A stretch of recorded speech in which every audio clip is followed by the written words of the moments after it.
রাত্রি।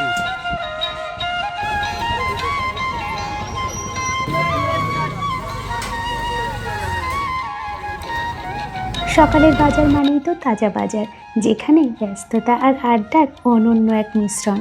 হাতে ব্যাগও, মনের আনন্দ নিয়ে বাজারে বেরিয়ে পড়লাম। কেমন যেন এই বৈশাখ মাসের সকালেও মনে হচ্ছে যেন শীতের সকাল, কুয়াশাচ্ছন্ন।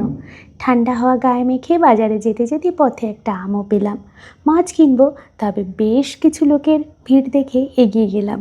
এগিয়ে যেতে দেখি এক বিশেষ ধরনের মাংস বিক্রি হচ্ছে। গ্রামের এই বাজারে এই মাংসের বেশ চাহিদা রয়েছে।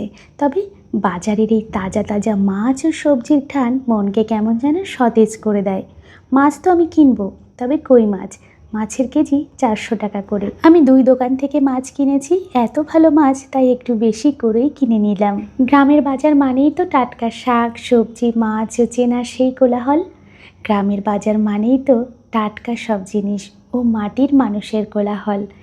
যাই হোক, আমাদের বাজার কেমন লাগলো আপনাদের অবশ্যই কমেন্ট করে জানাবেন। আর যারা এই বেড়াবেড়িয়া ইন্দ্রপুর বাজার বা বত্তিরবিল বাজারে আসতে চান বা এসেছেন, তারা তো জানেন ভীষণ সুন্দর মাছ পাওয়া যায়।